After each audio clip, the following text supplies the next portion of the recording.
The world is in our hands. It's left to us, guys. And we gotta do something with it.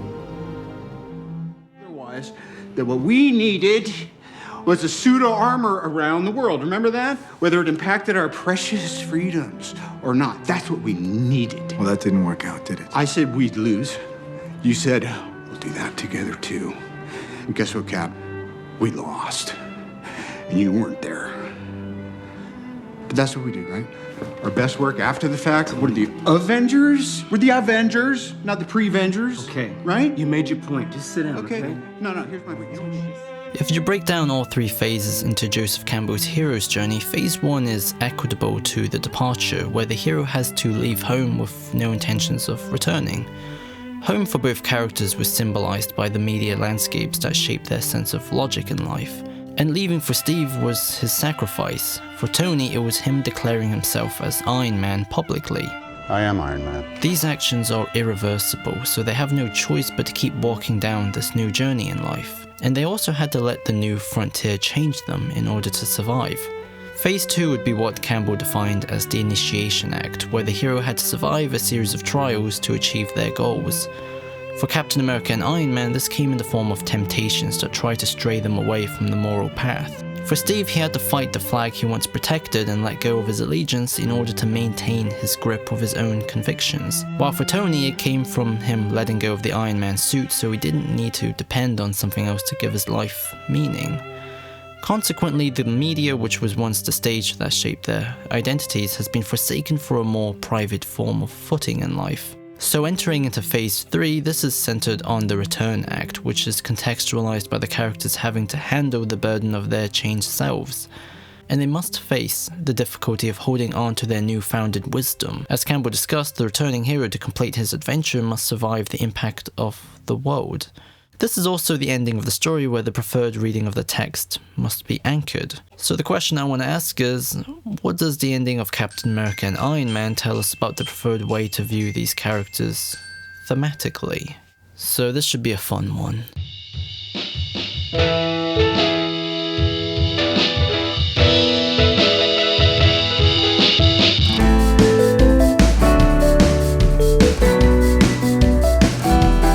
That suit did nothing for your ass.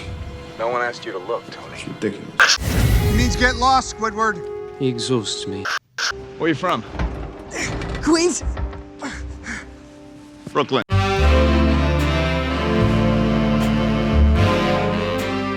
Steve and Tony originally hated each other because in a way it was them denying the inevitability of where they were headed. Then they grew to become colleagues because of a shared disenchantment with the world after Coulson's death. And afterwards they were on the verge of splitting up again when the theme of technology reached its crescendo with Ultron. But then they found peace by trusting Vision. Subsequently entering into phase 3, this is the final blowout of everything. They become each other and so they have to clash. I could do this all day. Civil War envisions the inevitable in 3 stages that strips away the characters down piece by piece, organized in a way similar to Rogers' concentric circle, which breaks identity into 3 layers. The first are Steve and Tony's public identities, their opinions and sense of selves on an outward level.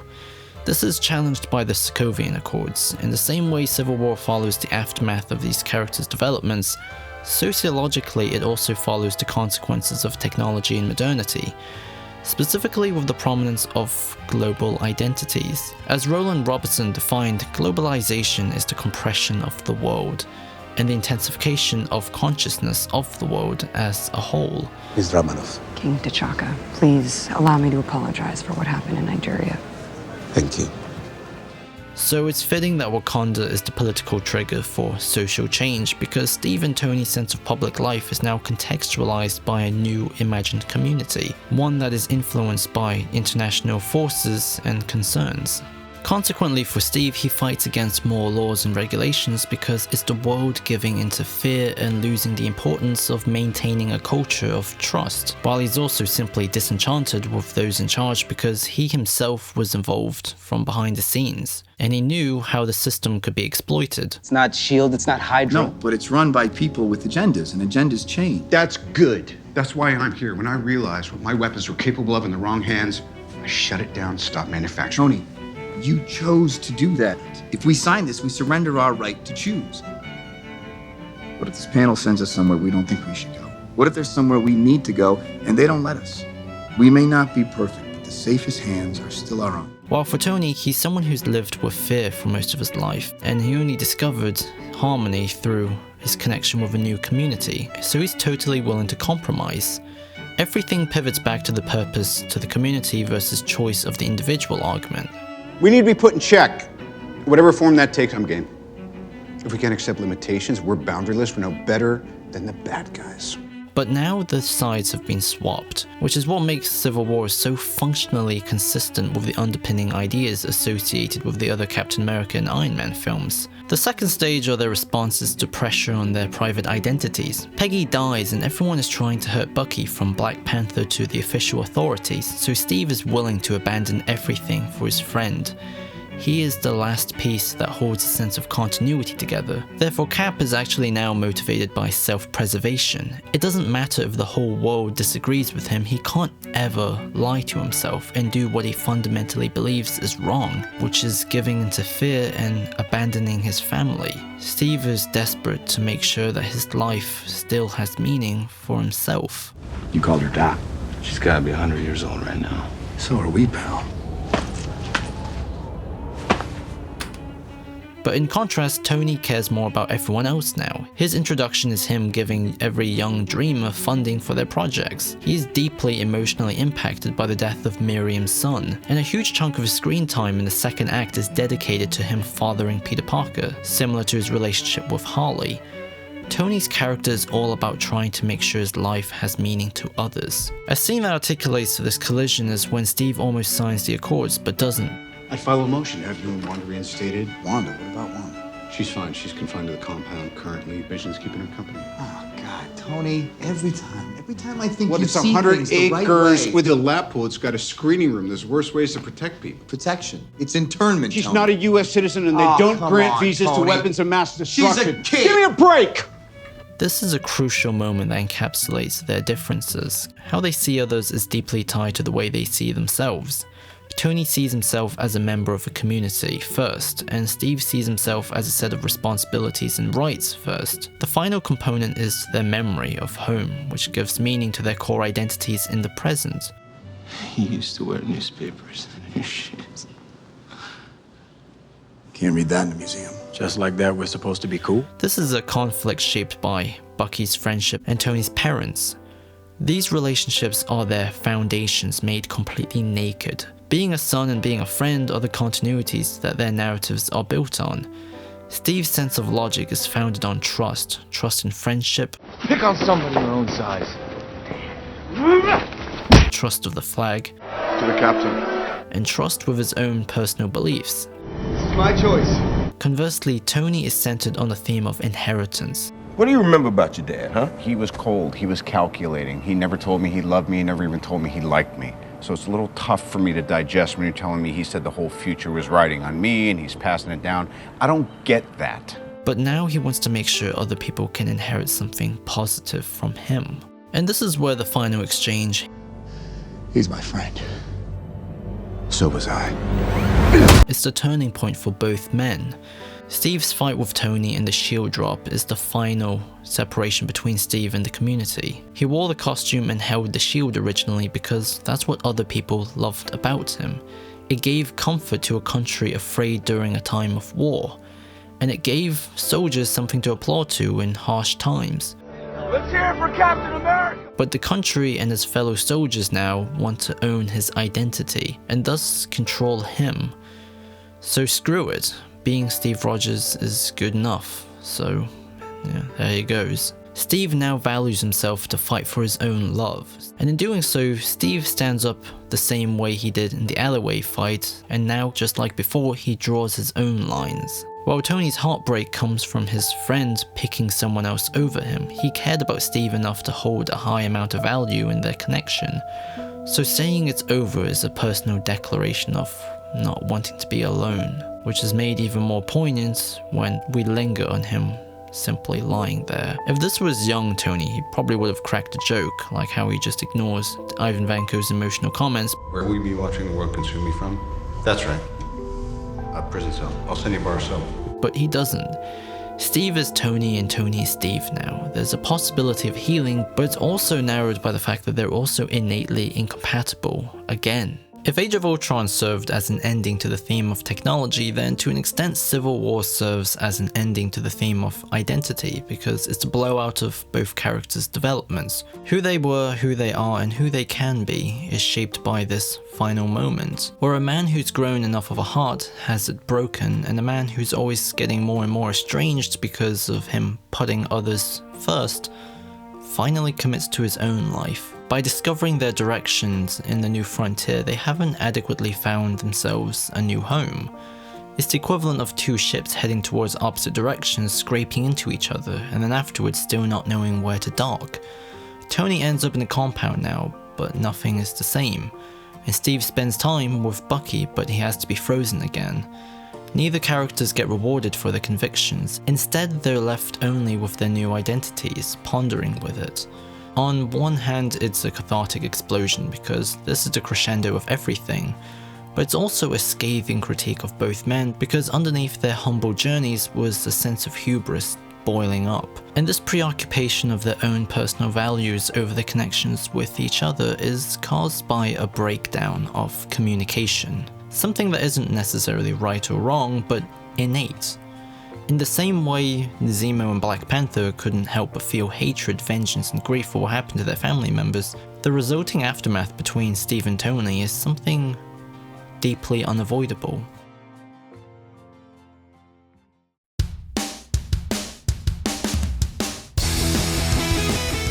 There's a lot of fun payoffs in Infinity War, like Tony envisioning retirement, which is tied to his development in Iron Man 3 and Age of Ultron. Steve goes rogue and is now an outlaw with no flag on his costume, making Red Skull's prophecy about the future come true. I've seen the future, Captain! No flag!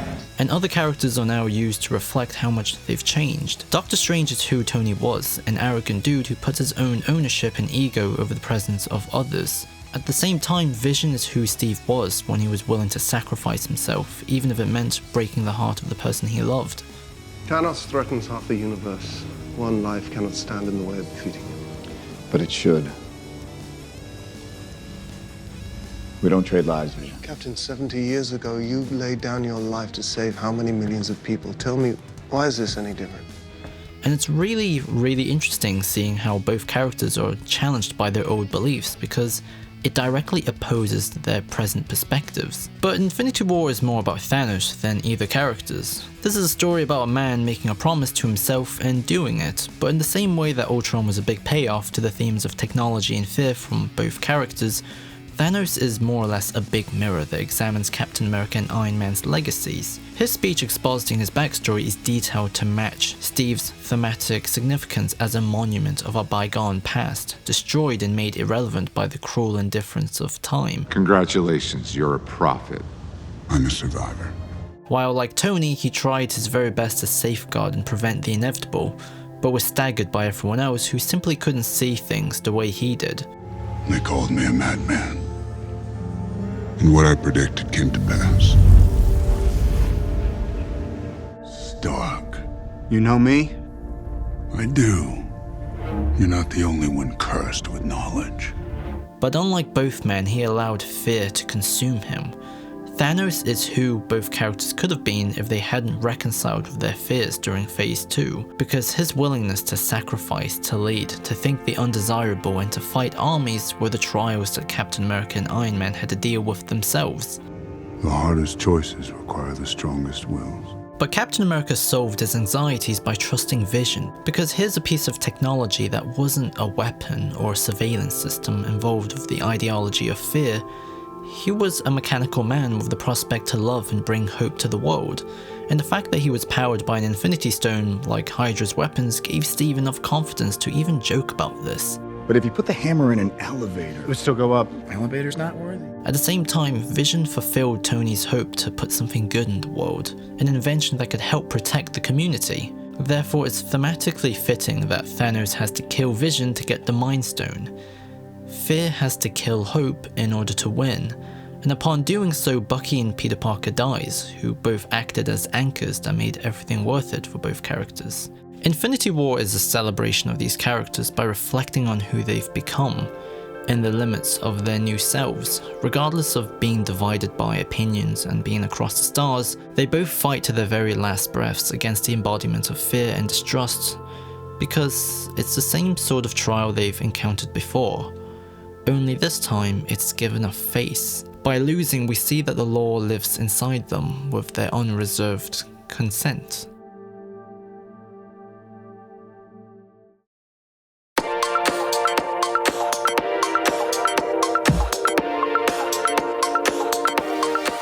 By wiping out 50% of all life, the other 50% has now become a new imagined community, because no matter who you are and where you're from, you share the same level of collective suffering, the same trauma. And this shared feeling is what brings Steve and Tony back together. Despite their differences, the situation has made them members of the same community again. So they heal together and they lead together as superheroes once again.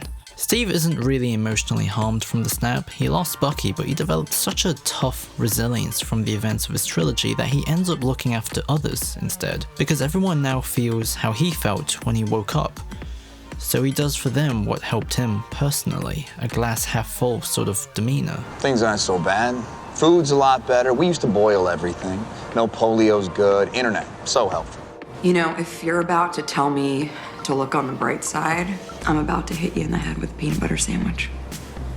Tony similarly is also very resilient. His introduction is him literally assimilating the recent events into his sense of continuity. If you find this recording, don't post it on social media. It's gonna be a real tearjerker. And when he returns, he's able to recognize the recent events as the fallout of what happened in the past. So both Tony and Steve don't suffer from the collective trauma because they can actually communicate their pain. In other words, both characters' identities are protected by a highly adaptable foundational narrative. But then Scott Lang appears and suddenly a new opportunity has been opened. Time heist? Yeah, time heist. For Tony, originally he refuses because he's discovered a new destination in the form of his family. His entire character was founded on the need to always reinvent himself, because despite inheriting his identity from his father, he never wanted to be like him, to the point that everything he did was in some way anchored as a response in rejecting this paternal image. His father took life very seriously, so he didn't. You know, they say sarcasm is a metric for potential. If that's true, you'll be a great man someday. I'll get the bag. His father was friends with Captain America, so he immediately collided with him. You might have missed a couple things, doing time as a capsicle.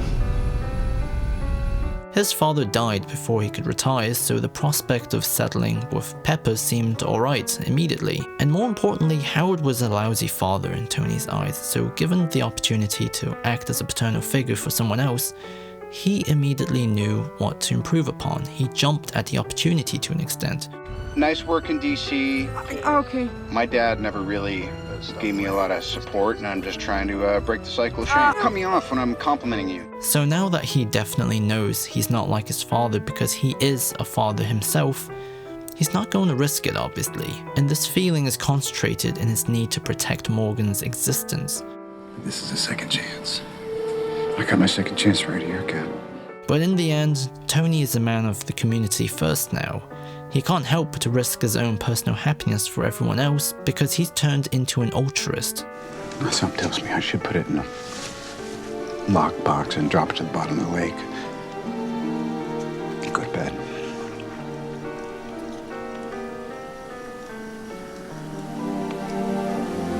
But would you be able to rest?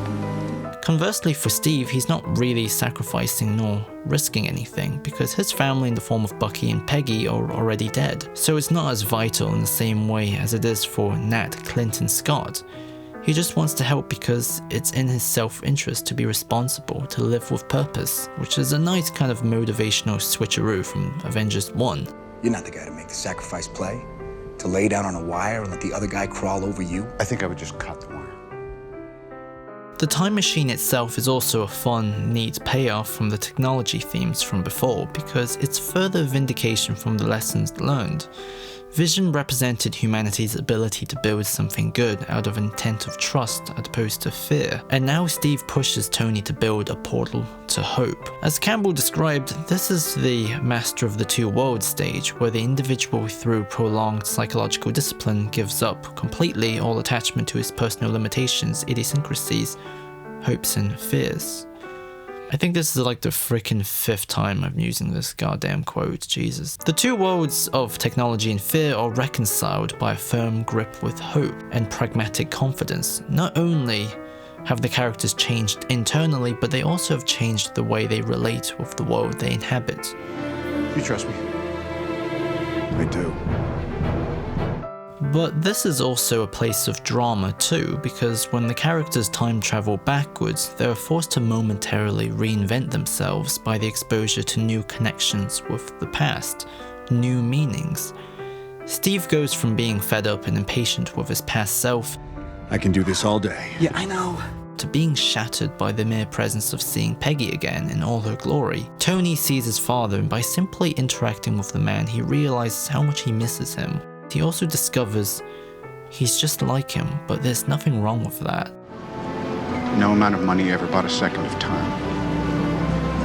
Smart guy. Did his best. They both find sudden new homes. Tony's life is vindicated, but Steve's is widened. And these discoveries are crucial for understanding their final acts in Endgame and their arcs in general. Tony is made more confident about his life because for the first time it was complete. His father loved him in the past and he loves his daughter. Both his past and his present was secured in his mind. So dying to ensure Thanos can't cause a snap again is him securing the future, which was the root of his anxiety since the Avengers. He was able to live his life around it from Iron Man 3 onwards with the identity of the mechanic as a man of the world and as a father, but this is him finally confronting it. And I am Iron Man. Tony has grown to love everyone so much that the final words that Pepper knew would give him peace was, "We're gonna be okay." In his introduction, Tony mocked the idea of peace because it was profitable. Yeah, peace. I love peace. I'll be out of a job with peace. But now, at the end of his life, he gives it away in order to create peace for everyone else. It's pretty poetic if you think about it. While the first image we saw of Captain America is the aftermath of his sacrifice from modern day, and that's been the meaning of his life. Being frozen in time tore away Steve's relevance, and in doing so, the man who was willing to kill himself has to learn to love himself, and that's how his journey closes. Put the stones back, I thought. Maybe I'll try some of that life Tony was telling me to get. His first step towards developing a strong sense of independence was when he embraced a sense of purpose without the permission of the Flag. Then he discovered a new direction with his connection with Bucky, and his final separation was dropping the shield because the identity of Captain America was valuable to others but held little relevance with him. But now he valued himself. He picked the shield back up in order to celebrate the new imagined community of the Fallen, but it wasn't really vital to him. Lose this again? I'm keeping it. In Age of Ultron, Peggy asked if Steve could imagine home, and he couldn't. It was a shadow of a feeling in his mind, but for one moment, he saw home. So he goes back in the end, because he truly and finally is now willing to live his life, not for the Flag or an imagined community, but for himself. You want to tell me about her? No. No, I don't think I will. If you distill it down, Steve was a simple man who developed into someone who defended the world's right to be complicated, while Tony was a complicated man who discovered solace in simplicity. So throughout the Infinity Saga, they ended up acting as measurements for each other. Even when their stories weren't connected, they mirrored each other in terms of carrying similar themes, but they were just sort of sharpened with different goals. Steve was a man from a time where good and evil was innate, something you're born with. What made you so special? Nothing. I'm just a kid from Brooklyn. But this logic was broken down by a world that was more wide-ranging than that, and rather than endlessly fighting with it, he adapted, and for that he's rewarded. Captain America's underpinning theme changes from purpose to choice to redemption, whereas in contrast, Tony was a man from modern times where morality was a choice, but the freedom in his choices were actively in conflict with the legacy he inherited. I never got to say goodbye to my father. There's questions that I would ask him. I would ask him how he felt about what this company did. From weapons manufacturing to simply being a father. But in the end, by accepting the legacy, he also was rewarded. You can rest now. Tony's underpinning theme travels from ownership to choice to community. These characters were always destined to head towards opposite directions, and they show us that it's not about denying the inevitable, but managing how you get there, with dignity, confidence, and an appreciation of serendipity. I think this is why people like Captain America and Iron Man. They're incredibly fluid characters who are constantly moving and developing, but each stage and narrative beat in their journeys are allowed to breathe in a way that is similar to a TV serial, but is ever more tighter, because they have the freedom to live in different genres and more pronounced singular units of stories. In a lot of ways, they're not superheroes because they're really tough, it's because their strength is deeply emotional, the will to change and the will to be explorers. They map out a new frontier, one that's inside us. That was a lot cornier than I thought. And we stand today on the edge of a new frontier. The frontier of unknown opportunities and perils. The frontier of unfilled hopes and unfilled threats. Beyond that frontier are uncharted areas of science and space, unsolved problems of peace and war. I'm asking each of you to be pioneers towards that new frontier. I don't want to kill anyone. I don't like bullies. I don't care where they're from. Soldiers trust each other. That's what makes it an army. Not a bunch of guys running around shooting guns. You chose to do that. If we sign this, we surrender our right to choose. And if you want to stand in our way, we'll fight you too. It is one thing to question the official story and another thing entirely to make wild accusations or insinuate that I'm a superhero. I never said you were a superhero. Didn't? Well, good, because that would be outlandish and fantastic. I'm just not the hero type, clearly. I guess? Because I'm your nuclear deterrent. It's working. We're safe. America is secure. You want my property? You can't have it. Just ask. I got a ton of new tech. I got a prehensile suit. I got bomb disposal. Catches explosions midair. 72 hours. Guaranteed. 36 hours. Thank you, sir.